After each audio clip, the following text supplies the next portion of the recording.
Hello, this is Mark Grier.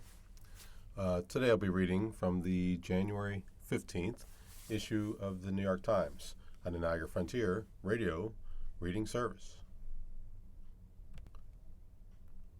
Okay, let's get started. First article. Federal agent shoots man in Minneapolis, prompting tense protests. The agent shot a Venezuelan man who was resisting arrest, an official said. Protesters and law enforcement officers clashed for hours as city officials urged people to go home. A federal agent shot and injured a man in Minneapolis on Wednesday evening, federal officials said, an incident that touched off hours of clashes between protesters and law enforcement officers, and that came just 1 week after an immigration agent killed a woman in the city. Tricia McLaughlin, a spokeswoman for the Department of Homeland Security, said in a statement that federal agents were trying to arrest a man from Venezuela who was in the country illegally in a targeted traffic stop at around 6:50 p.m. She said that he fled from agents. When the officer caught up to him, Ms. McLaughlin said, he began to resist and violently assault the officer. She said 2 people came out of a nearby building and, along with the man being sought, attacked the officer with a snow shovel and a broom handle. The officer feared for his life and fired shots, striking the man whom agents were seeking in the leg, Ms. McLaughlin said. The agent and the man who was shot were in the hospital, she added, and the other 2 people she accused of attacking the agent were in custody. The federal government's narrative could not immediately be verified. City officials said the person who was shot had apparent non-life-threatening injuries. The agent's condition was not immediately clear. Minneapolis residents have protested repeatedly in the weeks since an Immigration and Customs Enforcement agent fatally shot an American woman, Renee Nicole Good, on the south side of Minneapolis. City officials said the latest shooting occurred on the city's north side, in the 600 block of 24th Avenue North. At a news conference, Brian O'Hara, the city's police chief, said his understanding was that a 911 call appeared to have been made from a house. He said the caller reported that the man was running from immigration agents and was driving toward the residence. Neighbors said they saw federal agents ordering people inside the house to come out with their hands up, and that several people, including children, walked out. Mayor Jacob Frey said after the shooting that there's still a lot that we don't know, but that this is not sustainable. He reiterated his call for ICE to leave. This is an impossible situation that our city is presently being put in, Mr. Frey said, and at the same time, we are trying to find a way forward to keep people safe, to protect our neighbors, to maintain order. As word of the latest shooting spread, at least 200 protesters gathered near the apparent scene on Wednesday night. A group of them yelled at Minneapolis police officers who had blocked the street to traffic, telling the local officers that the federal agents should be arrested.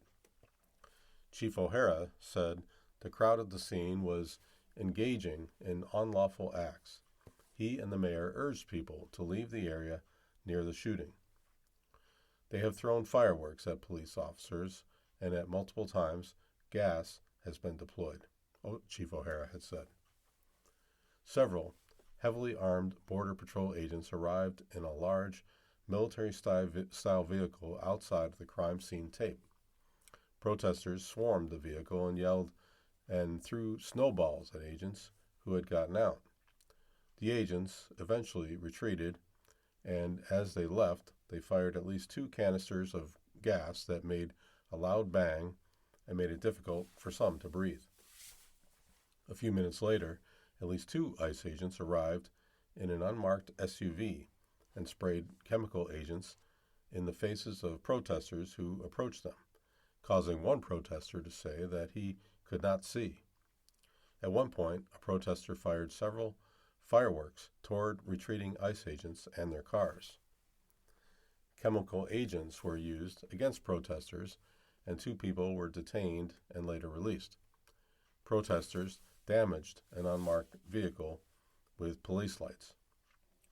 A Minneapolis police officer who identified himself as a supervisor to several protesters told them he did not know exactly what happened.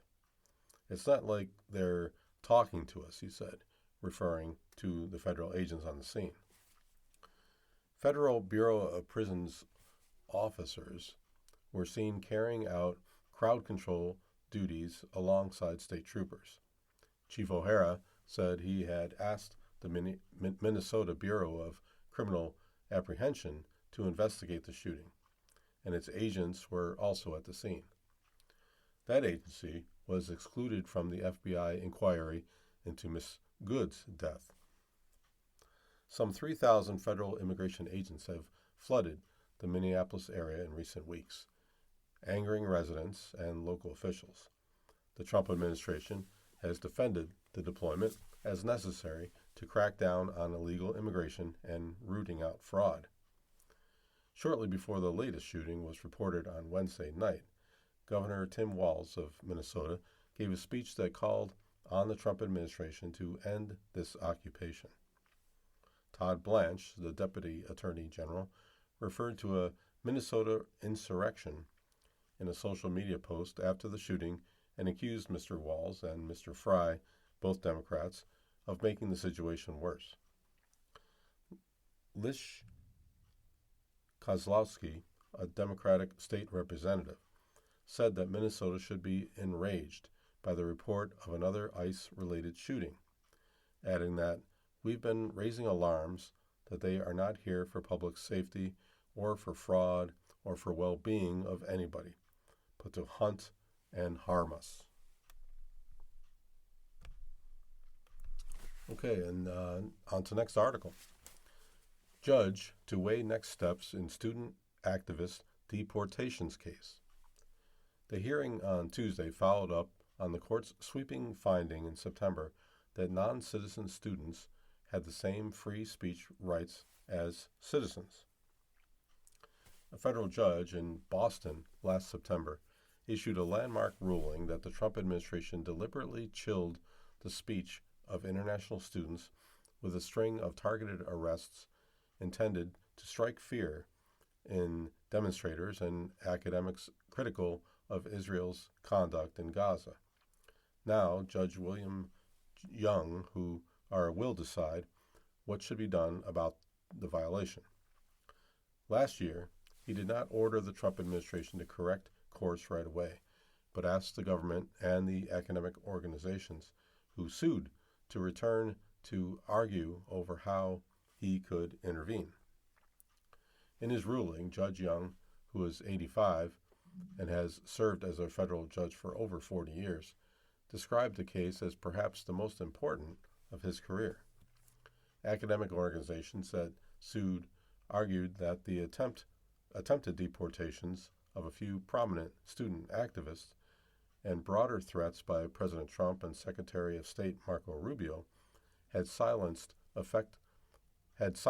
effect across academia and chilled speech about the war in Gaza and other contentious issues.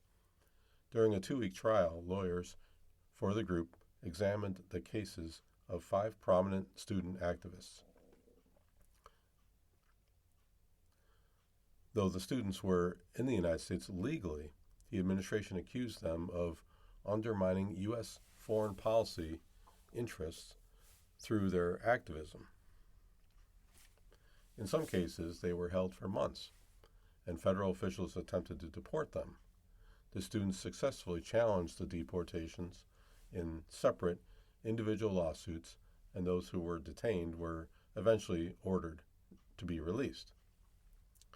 The central question before Judge Young last year was whether Mr. Trump's policies had suppressed academic speech on campus more broadly. In an extraordinary 161-page opinion, Judge Young found that they had. He upbraided the Trump administration He upbraided, the Trump administration and the president himself for cultivating what he cast as a climate of fear and repression, concluding that non-citizens had an equal First Amendment right to free speech. Legal scholars said that deciding on a remedy was likely to be a harder task for Judge Young than excoriating the administration. Michael Kagan, a law professor and the director of the University of Nevada, Las Vegas Immigration Clinic, said that Judge Young could focus on stopping the implementation of the executive orders and the Department of Homeland Security policies that had authorized the wave of student arrests last spring. But he said it would be challenging for Judge Young to craft a remedy that would predict and preempt other ways the administration may try to pursue non-citizen academics. This is all pretty dicey territory for the court to navigate in terms of solving the problem, he said. The groups behind the lawsuits have argued for broader relief that would prohibit the administration from pursuing any part of what they describe as an enforcement policy of revoking green cards and students' visas based on anti-Israel or pro-Palestine speech.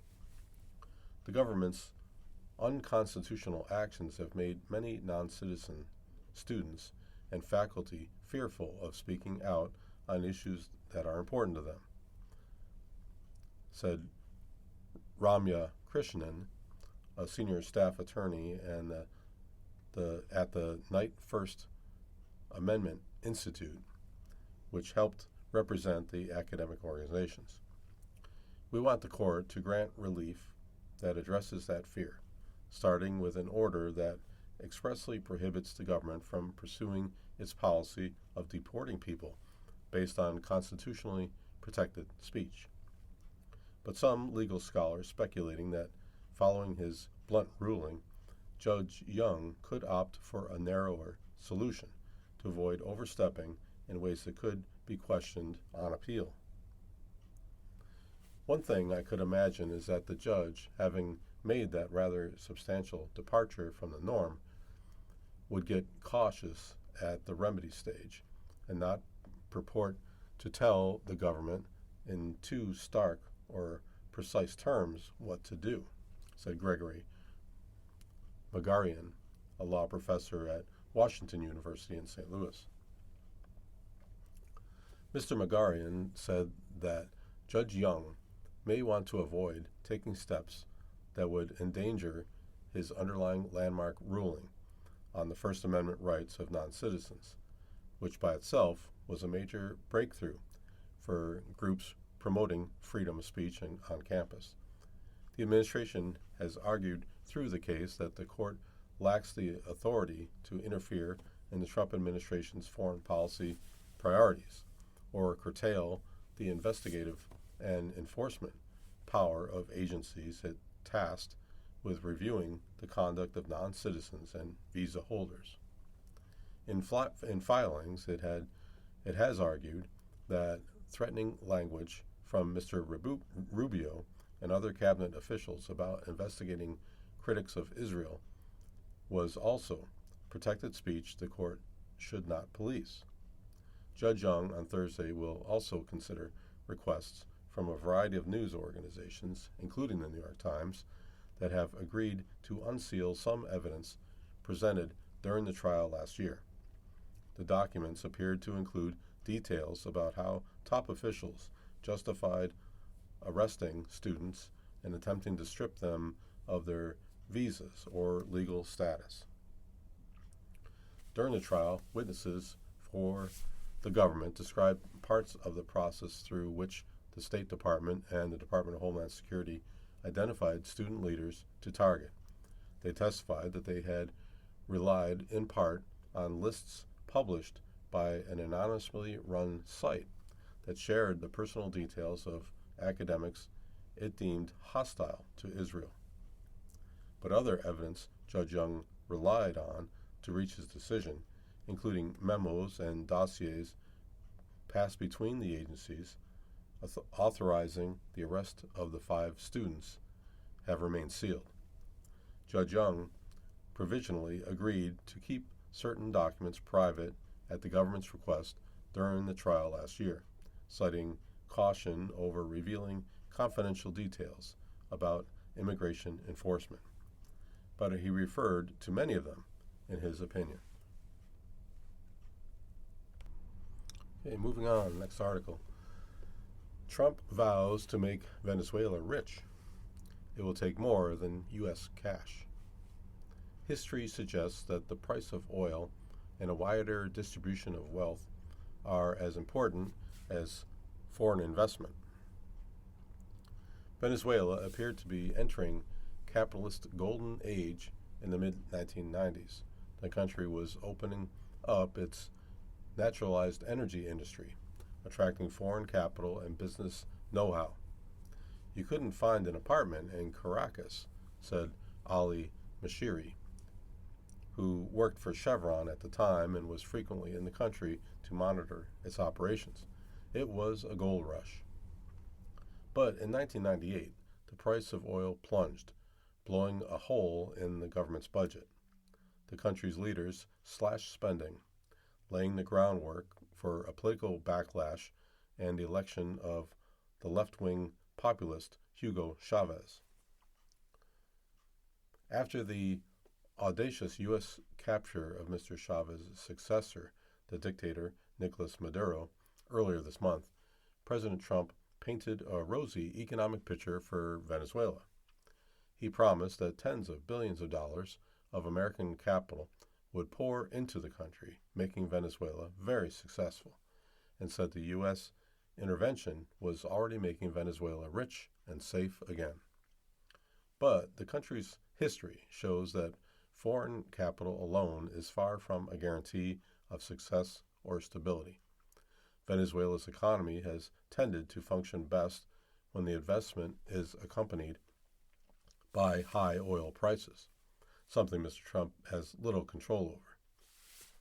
Along with a government that is responsive to popular frustrations over corruption and inequity, issues that appear to be far down Mr. Trump's priority list. Simply rebuilding the oil industry without deeper political and economic change is unlikely to transform Venezuela into a country where affluence is widely shared, experts say. Most countries that depend on a natural resource like oil are vulnerable to booms and busts, and it is rare that they gain entry into the club of fully developed economies. But Venezuela has challenges even by those standards. It's a regime which is run mostly by ideology and a great deal of corruption, said Jeffrey Davidow, who served as the U.S. ambassador to the country in the mid-90s. This ain't Norway building up a great sovereign wealth fund for distribution. Naturalization is often greeted with horror by business people and economists, but when the oil industry naturalization happened in the mid-1970s, it accompanied what Venezuelans often describe as an economic bonanza. With the price of oil soaring amid the embargo and supply stocks of the period, the Venezuelan economy regularly boasted one of the highest growth rates in Latin America. The currency was very strong, and as a result of that, imports were cheap. The executive from PepsiCo said at the time. This was good for American companies like Pepsi. Mr. Cobanel recalled living with his family in a beautiful 3-story villa with a lush garden and a cul-de-sac in Caracas. Most businesses were very prosperous, he added. So prosperous, in fact, that Venezuelans credited the president who naturalized the oil industry, Carlos Perez, with helping to transform the country into Saudi Venezuela. But all that oil money bloated the state bureaucracy, corruption flourished, and key sectors of the economy deteriorated. as the government became increasingly dependent on oil revenue. It grew more vulnerable to oil price fluctuations. Not long after Mr. Perez left office in 1979, the price of oil began to drop, and brutal recessions followed. Recalling the bonanza days, Venezuelans returned Mr. Perez to the presidency a decade later, despite the stench of corruption that had long trailed him. This time, Mr. Perez shed his populist ways and hired a cabinet full of technocrats. They dialed back price subsidies and sold off state enterprises, as economists had long recommended. They also opened up the oil industry to foreign investment, much the same medicine that Mr. Trump is prescribing today. The business environment improved, attracting people like Mr. Moshiri of Chevron. Latin America is perceived to be booming, said Bill Mullenix, who oversaw Pepsi Venezuela operations between 1996 and the year 2000. Referring to the outlook at the time, people are talking about how we're going to have a Major League Baseball team in Caracas. Reassured by what they perceived as the government's improving economic management, many businesses outside the oil industry also began to invest. Pepsi spent well over $100 million building a new plant and distribution network. More and more affluent foreigners arrived, holding forth at glamorous restaurants and hotels. It was like the Fontainebleau in Miami Beach, said Luis Montoya, a longtime Pepsi board member in Venezuela. The Tamanaco that was, in the 1990s, the place to stay. But the improving business climate masked a simmering frustration that periodically boiled over. Riots followed when the government removed subsidies for gas, and there were even attempts by Mr. Chavez and his supporters to overthrow the government by force. The government appeared to be more preoccupied with courting foreign investors than diffusing domestic unrest. The cost of living was very high, and there was no social safety net, no social programs, said Jose Guerra, an economist who worked at the country's central bank at the time. It was a mess. When the price of oil collapsed in 1998 and the government cut spending, it was like a spark that ignited the country's political system. Venezuelans tended to believe that their country was rich, and that if they weren't benefiting, it must be because the political elite were stealing from them, said David Smiled, a Venezuelan expert at Tulane University who lived in the country in the 1990s. Mr. Chavez campaigned to claw back Venezuela's oil wealth for the people of Venezuela and won the 1998 presidential election handily. At least initially, Mr. Chavez's brand of left-wing populism seemed to work for the economy. Though his presidency was riddled with corruption and inefficiency, the government did distribute the country's oil revenue far more widely than before. Crucially, the price of oil was rising, and there was far more wealth to go around. You actually start to feel a little bit of momentum, said Mr. Mullenix, the former Pepsi executive. From our perspective, there is money on the street. His colleague, Mr. Montoya, recalled that Pepsi's sales volumes under Mr. Chavez in the mid-2000s were around the highest they had ever been in Venezuela, and far higher than any time. A gleaming Four Seasons hotel opened in Caracas in the early 2000s and seemed to signal another boom.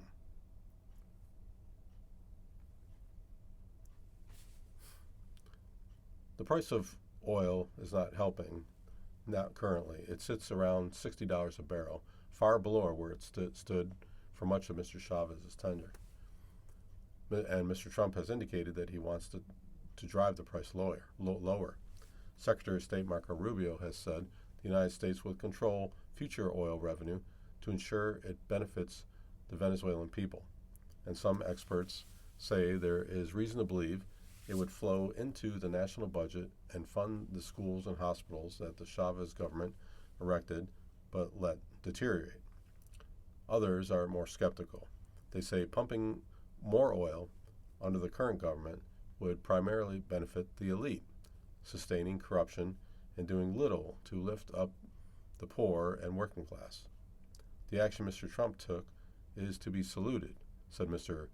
Cabanel, who later became PepsiCo Vice President of Global Government Affairs and an author of and commentator on Latin American politics, but not the ultimate solution. That would require cultivating a truly democratic government that sought to attend to its citizens' needs. If the current leadership remains in place, Mr. Cabanel added, building up the economy will benefit more of those who are in power than those who are part of the population. You are listening to a reading of articles and features from the New York Times on the Niagara Frontier Radio Reading Service. Okay, next article. Cyber attack in Venezuela demonstrated precision of U.S. capabilities. Senators are expected to ask Lieutenant General Joshua Rudd, President Trump's nominee, to lead the U.S. Cyber Command about the mission in Caracas. The cyber attack that plunged Venezuela's capital into darkness this month demonstrated the Pentagon's ability to not just turn off the lights, but also to allow them to be turned back on, according to U.S. officials briefed on the operation. The January 3rd operation was one of the most public displays of offensive U.S. cyber capabilities in recent years. It showed that at least with a country like Venezuela, whose military does not have sophisticated defenses against cyber attacks, the United States could use cyber weapons with powerful and precise effects. The U.S. military also used cyber weapons to interfere with air defense radar, according to people briefed on the matter, who discussed sensitive details of the operation on the condition of remaining anonymous. Turning off the power in Caracas and interfering with radar allowed U.S. military helicopters to move into the country undetected on their mission to capture Nicolas Maduro, the Venezuelan president, who has now been brought to the United States to face drug charges. Senators on the Armed Services Committee are set to ask questions about the Venezuela operation at the confirmation hearing on Thursday of Lieutenant General Joshua Rudd, President Trump's nominee to lead the U.S. Cyber Command and the National Security Agency.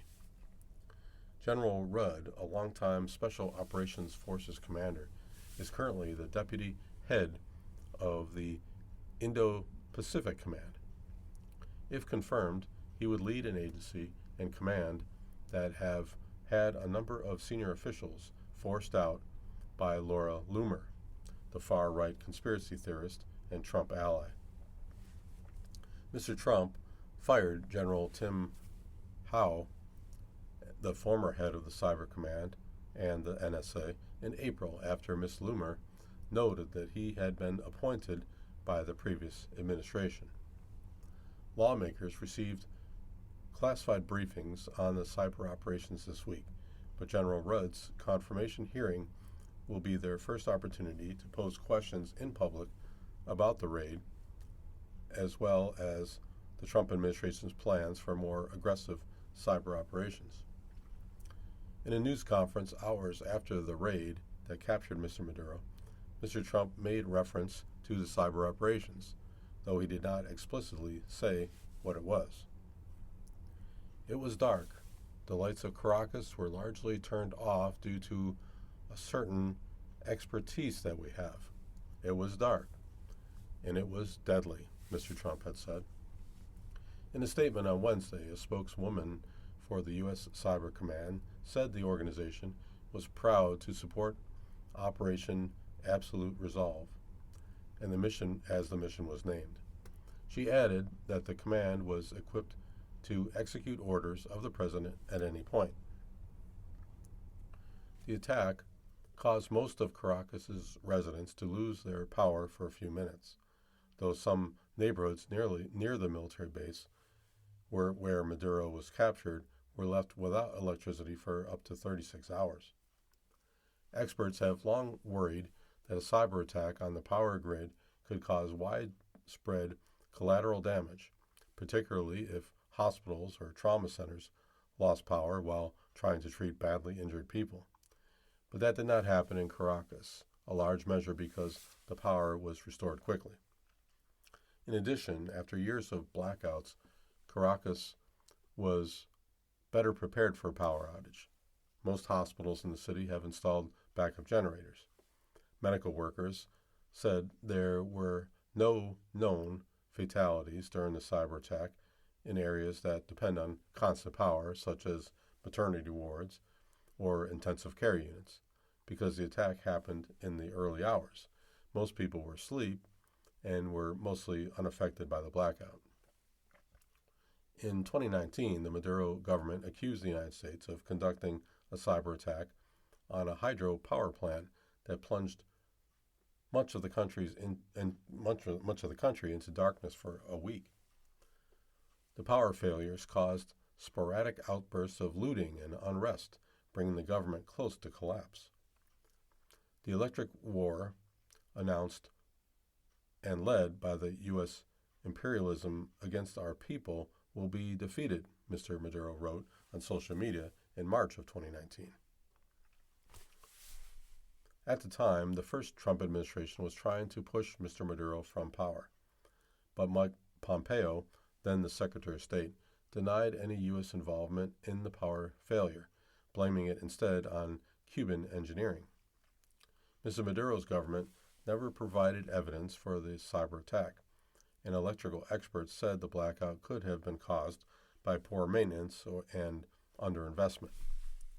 A union official at the state electricity company said at the time that the blackout was caused by a brush fire under a power line, which destabilized the grid. Nevertheless, in the following years, Venezuelan officials increasingly pointed to a U.S. plot behind frequent industrial incidents in the country, without providing evidence. Rumors of U.S.-directed saboteurs only increased in the tense months before Mr. Maduro was captured.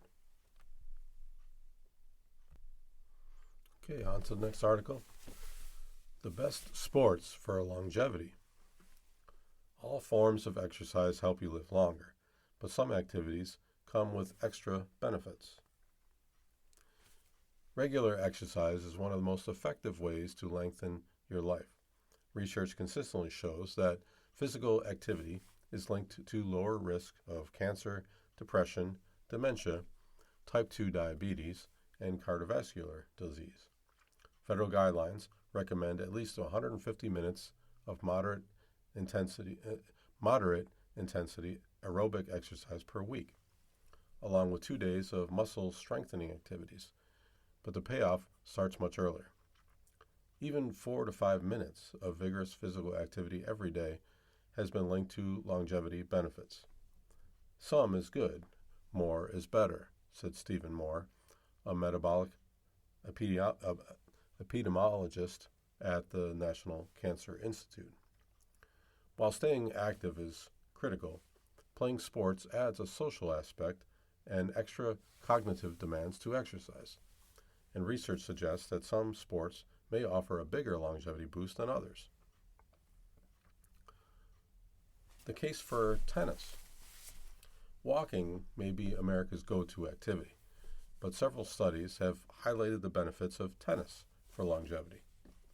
One study from Denmark found that tennis players lived almost 10 years longer than their sedentary peers, and longer than soccer players, swimmers, and the other recreational athletes included in the analysis. Other research from Britain and the United States followed people for about a decade and found that playing racket sports was linked to a lower risk of death during the follow-up period than any other sport or form of exercise studied. These findings don't prove that tennis causes people to live longer, said Emmanuel Stamatakis. He's at the University of Sydney and the senior author of the British study, since the studies weren't designed to tease out why any other sport was particularly beneficial. It's possible, for example, that people who play racket sports tend to be healthier and wealthier than people who don't, although the researchers tried to account for those differences. Still, experts believe that tennis's unique blend of physical, cognitive, and social challenges contribute to healthy aging. For one, tennis offers a full-body workout. The game also demands quick changes in direction, which can help improve balance and reduce a person's risk of falls, Dr. Moore had said. Research suggests that playing regularly can also improve bone density, strengthening the body against fractures, he added. In tennis, you also alternate between intense bursts of movement and brief periods of recovery, a structure that mimics interval training and can efficiently improve your fitness. Beyond the physical effort, the sport is also cognitively demanding and intrinsically social, two factors that are crucial to longevity, said Mark Kovacs, a sports scientist who has coached top tennis players. Many other sports exercise your brain and buffer against isolation, but people who play tennis also tend to stick with it later into life compared with other sports, said Rochelle Eam, professor of sports science at Federation University, Australia. After all, you need only one partner, and it's relatively gentle on the body, she said. What about other activities? Well, while tennis stands out in some studies, many other recreational sports are linked with longevity benefits. In a study of nearly 300,000 older adults in the United States, for example, cycling was linked to 3% lower risk of dying over a 12-year period. Swimming was linked to a 5% lower risk, and golf was linked to a 7% lower risk compared with those who did other activities, said Dr. Moore, who led the research. While cycling primarily works the lower body, swimming adds upper body conditioning. Golf tends to involve more gentle aerobic activity, but also requires rotational power, balance, and fine motor control. This mix of physical demands might drive modest differences in longevity, but experts can't say for sure. And they don't recommend swapping activities based on the results. The main takeaway is to find a sport you enjoy and stay active. Resistance training is also critical to aging well. One large analysis found that an hour each week lowers a person's risk of dying by 25%, while other research tied resistance training to a better mood and cognitive function. Strength training can help fend off age-related declines in muscle mass so that you can maintain independence and day-to-day function, said Dr. Yi-Min Lee, who is at the Harvard T.H. Chan School of Public Health. How to optimize your workout for longevity. Building new skills and challenging your brain are generally good for healthy aging, so it's worth finding a sport you enjoy. However, you decide to get moving, keep these longevity tips in mind. Make it social. For decades, social connectedness has been tied to better health and longer life. Find ways to be active with other people, like joining a running club, signing up for a group fitness class, or trying a new sport through your local recreation center or parks department. This social element also helps with motivation and accountability. Keep challenging yourself. Sports are mentally engaging because they're dynamic and goal-driven, said Dr. Kovacs. But you can bring that mindset to any form of exercise. First, add some novelty, a new route, a different gym routine, or an unusual playing environment. Second, set clear, short-term goals that push you forward, like increasing your walking time or nudging up the weight you lift. Exercise your whole body. Cardio, staples like running and cycling are great ways to stay active, Dr. Morse said, but pairing them with upper body work, including resistance training, so that you're getting a full body workout and building muscle. Research suggests that people who do both aerobic exercise and strength training live the longest. Aim for consistency. The benefits of exercise only stick if you keep doing it as you get older, Dr. Lee said. While tennis is sometimes called a lifetime sport, you don't need to stick with one activity forever. Mixing things up can keep exercise fresh and easier to sustain, especially as your body ages. Ultimately, any and all physical activity improves longevity. Find something that works for you, Dr. Lee said. The bottom line is to move more. Okay, moving on to the next article, and this is from the opinion section of the New York Times. It's an article by Nicholas Kristof. Life, Liberty, and the Pursuit of Unhappiness. We Americans like to boast. We're number one. And we certainly are in our military capacity to invade other countries and abduct foreign leaders.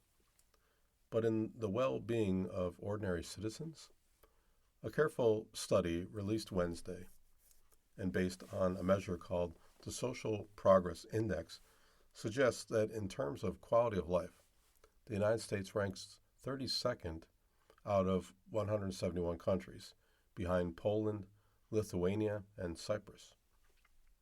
More alarming, the United States has fallen steadily in the rankings over the years, under Republican and Democratic presidents alike, and now seems poised to fall further because of cuts in health care and other services by President Trump.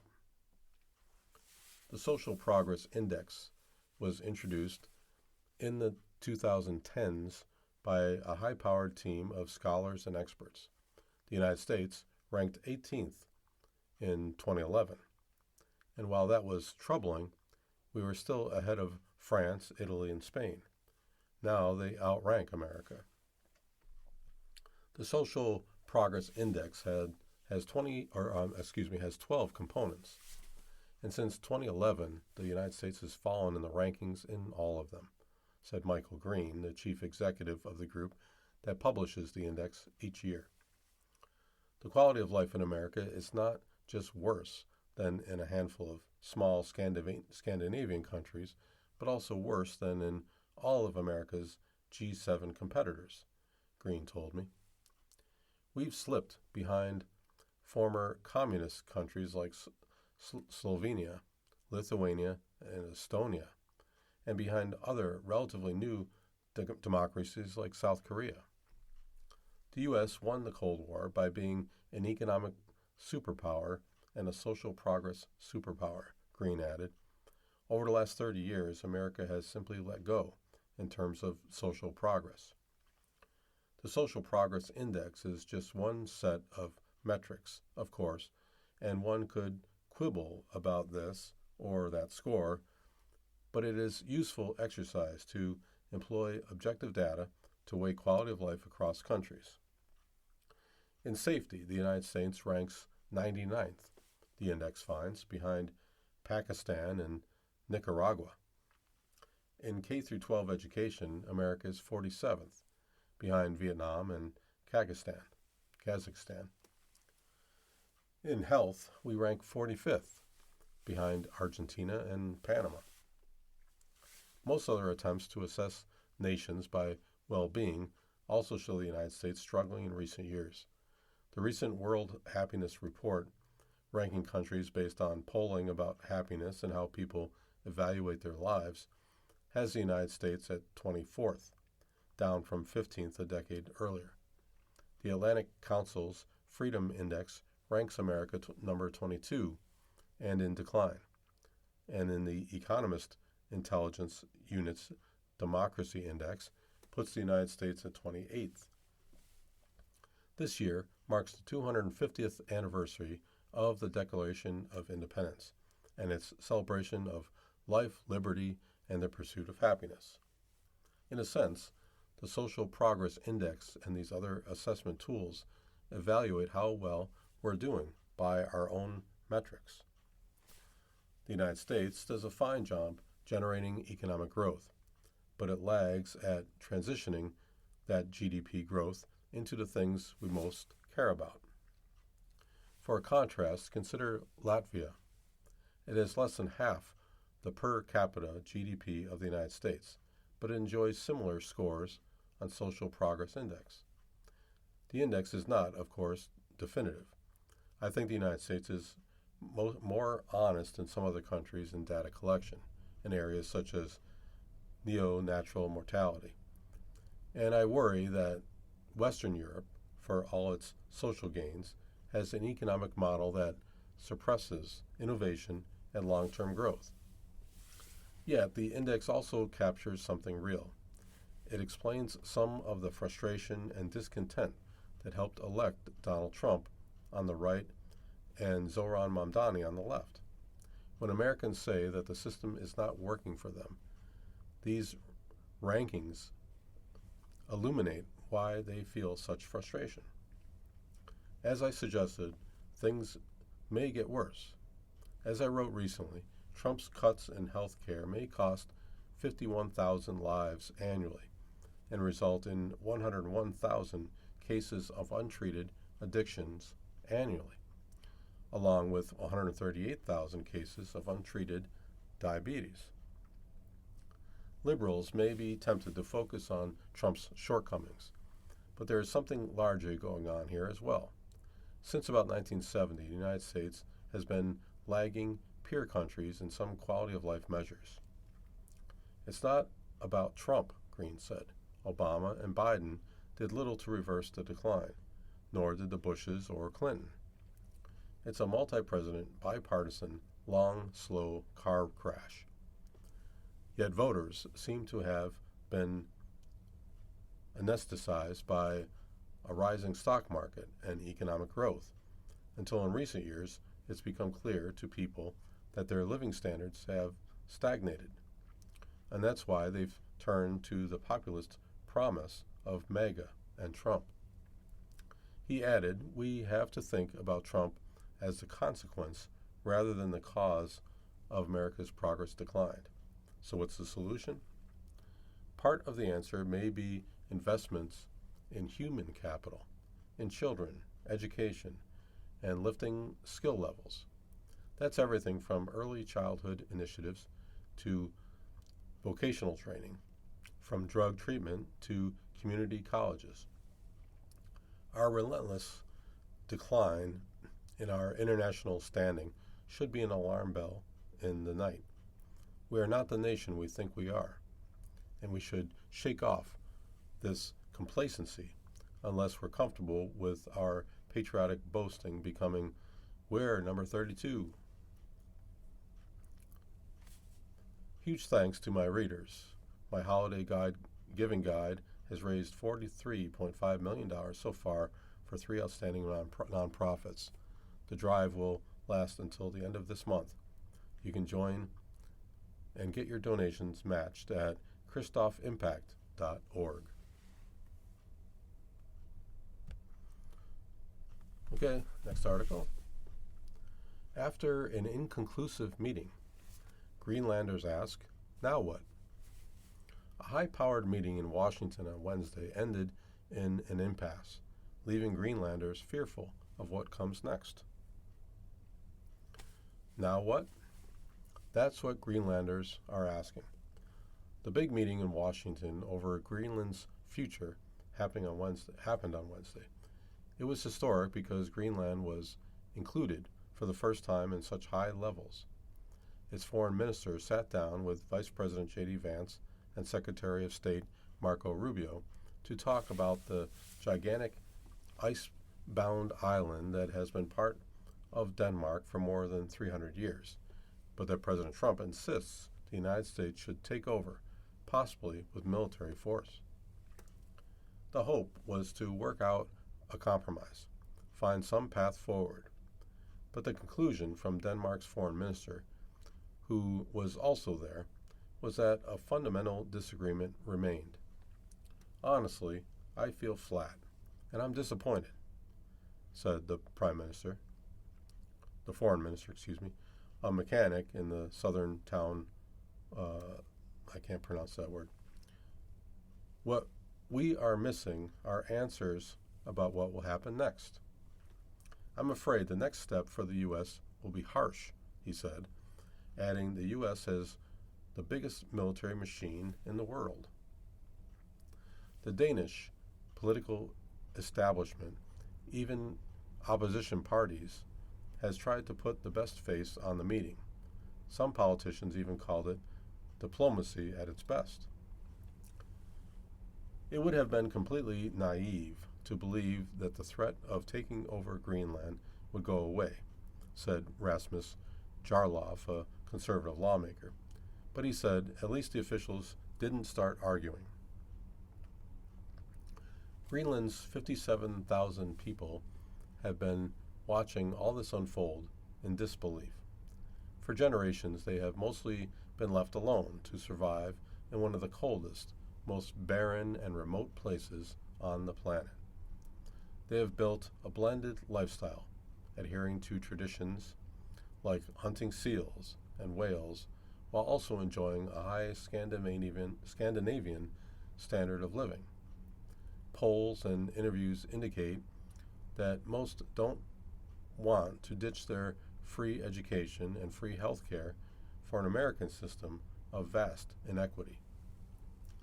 Many took great pride in seeing their foreign minister, Vivian Motzfeldt, standing in Washington on Wednesday and speaking Greenlandic to a bank of reporters, saying it was important for her to communicate to her people back home. As a Cafe of Nuuk broadcast the news live, people started clapping when she spoke. You feel relieved when you hear it, but you never really know what will happen, said Anjetha Mika Peterson, who was watching the broadcast with a friend. She said she had a dream that the American ships and planes bombed their airport. I'm afraid of what could happen to Greenland and what could happen to Denmark, she said. Many Greenlanders say what people all over the world say about Mr. Trump, that he's highly unpredictable. On Wednesday, the president seemed to strike a more measured tone. When asked by a reporter if he would use force to acquire Greenland, a threat he had repeatedly made, he said, "You're saying that? I didn't say that." He emphasized again that Greenland was crucial for the United States' security and that Denmark can't defend it in today's world. There's not a thing that Denmark can do about it if Russia or China wants to occupy Greenland, but there's everything we can do, he said on Wednesday. But he added, I have a very good relationship with Denmark, and we'll see how it all works out. I think something will work out. Mr. Trump consistently glides past the fact that because Greenland is part of Denmark, and Denmark is part of NATO, the United States would, in any case, be obligated to defend Greenland if Russia or China attacked, something analysts say is remote. Foreign policy scholars tried to find some positive embers. The meeting might not have broken the impasse, says Penny Nass, senior vice president at the German Marshall Fund of the United States, a policy organization focused on transatlantic cooperation. But it also didn't result in the worst-case scenario, she said. It bought time for each side to explore the issue further and to see where there might be potential compromise that don't violate anyone's red lines. Denmark's foreign minister, Lars Løkke Rasmussen, came out of the meeting looking deflated and said that a working group would convene in the coming weeks. Miroslav Maddox, a senior fellow at the Institute of Arctic Studies at Dartmouth University, called that a positive, concrete step. One possible compromise, she said, would be to tweak the existing America-Danish defense agreements that already give the United States sweeping military access to Greenland and develop something the Trump administration could own. Many Greenlanders aren't so hopeful about all this working out. We need economic security and lower costs of living. Those are the things we have to deal with together, instead of being spectators, said Jens Peter Lang, a dental technician in a town in western Greenland, who also works as a commercial fisherman to make ends meet. He dismissed the working group as just a talking club for civil servants that would rack up high bills flying between capitals and buying duty-free goods. If they can't give me a tool to sell my fish at a better price, he said, then it's not for me. All right, one more article for today. Trump signs bill allowing schools to serve whole milk again. The law, which was approved unanimously by Congress late last year, also gives schools more flexibility in serving non-dairy milks.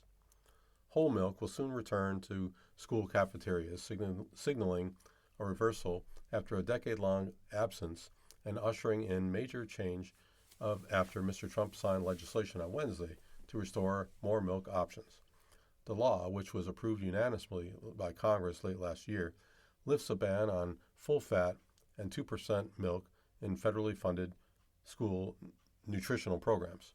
It also gives schools more flexibility in serving non-dairy milks. It will ensure that millions of school-aged children will have access to high-quality milk as we make America healthy again, Mr. Trump said, with a jug of milk sitting atop the Resolute decks.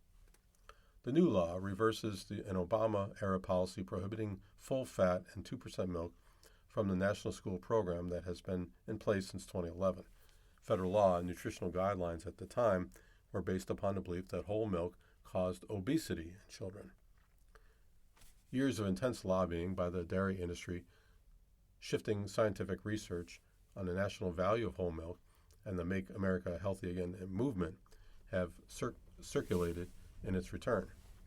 Milk enthusiasts and the dairy industry rejoiced. The bill passage caps a banner movement for milk. Milk consumption rose in 2024, the first time after years of decline. Robert F. Kennedy Jr., the Health and Human Services Secretary, vowed last summer to end the attack on whole milk, cheese, and yogurt. Federal dietary guidelines released this month also encouraged Americans to consume more cheese and more milk. In addition, to allow schools to serve full-fat and 2% milk, both flavored and unflavored. The law also allows parents to request a substitute for milk. Previously, a doctor's note was required. The law also exempts milk fats from an existing requirement that limits statutory fats to 10% of calories offered in school meals. You've been listening to a reading of articles and features from the January 15th issue of the New York Times on the Niagara Frontier Radio Reading Service. Your reader today has been Mark Grier. Thank you for listening.